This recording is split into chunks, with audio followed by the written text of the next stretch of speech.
صباحين وحته، انا اخوكم محمود الدمياطي. طلعت عليكم في فيديو امبارح قلت لكم ازاي المسيره هتعدي من ايران توصل للسعوديه تقوم داخله على قلب سينا تعدي على الدلتا توصل للقاهره تقوم ضاربه في قلب دمياط. قلت لكم في الفيديو ليه هو اللي واقف في الدفاع الجوي الشناوي خايف يمد ايده وطلعت في الاخر مسيره. هتقول لي انا اللي غلط، هقول لك لا، شيل الشناوي ونزل شوبان. ما برضو معلش اعذروني، انا قلت لكم مش مسيره لان ما حدش متوقع ان نهايه العالم هتكون من عندنا من دمياط. اللي بيحصل ده نو فير، حكام العالم ظلمه ظلم مبين. فانا قلت هطلع اقول للناس ايه بعد ما قلت لهم مفيش مسيره. فببص على ايران لقيت ايران بعد الحادثه انكرت، ببص على الحوثيين لقيتهم بعد الحادثه انكروا، ببص على اسرائيل لقيتها بعد الحادثه انكرت. انا كمان كمحمود الدمياطي انا بنكر ان انا عملت الفيديو، ودلوقتي الناس كلها بتنكر، ودلوقتي ما حدش عارف مين اللي ضرب بالمسيره. خلاص يا جماعه نرجع لتقنيه الفار. هي الارجنتين مش هتجيبها البر، كله بسببك يا حسام يا حسن. بس اللي بيحصل سياسيا ايران بتحاول تلبسك في اسرائيل وتقول لك اسرائيل هي اللي ضربت عشان تحرك الجيش عليها،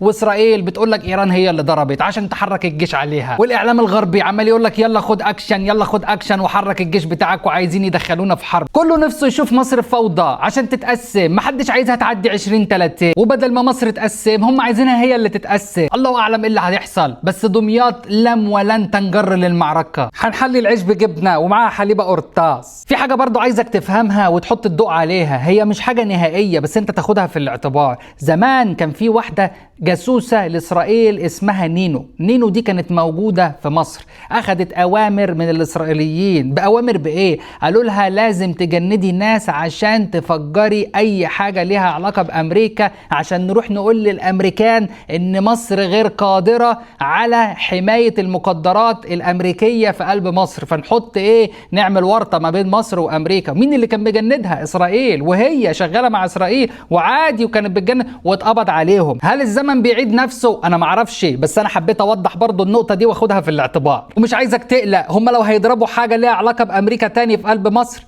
هيضربوا نمبر 1 عشان صور كليب مع بنت ترامب محمد رمضان. ورسالتي لايران عيب عليكم في ايه؟ وزير خارجيه ايران عباس عراقجي قال لك مصر بتربطنا بيهم علاقات اخويه واحنا اخوات ومفيش حد يدخل ما بيننا واحنا بنحب بعض، واستحاله نعمل كده فيهم. لا يا عباس، محمود الدمياطي بيقول لك على مهلك، عشان زي ما قلت لك في الاول الرزق يحب الهادي. انت شايل ومعبي يا عباس عشان اتعادلتوا معانا 1-1 في كاس العالم. خلي بالك انت متغاظ من الجون اللي اتلغى، بس الجون اللي اتلغى ده كان فعلا اوفسايد عشان شوبير ما كانش مغطي، شوبير كان بيتلعب لاعب فبقيت 1-1 في لعيب تاني فاصبحت اوفسايد، مالكش دعوه بشوبير. خلي بالك انت كده هتزعلنا، واحنا في المواقف اللي زي دي لما بنزعل في الخباثه، ما بنزعلش في العلن، بنزعل في الخباثه. احنا ضميطه بس ربنا يكفيك شر المنايفه والشرقوه اما يقرروا ياخدوا حقهم. اقول لك على حاجه يا عباس، اللي هيقرب من دمياط تاني هقول له كلمه واحده، جاي لكم يا شويه مسامير.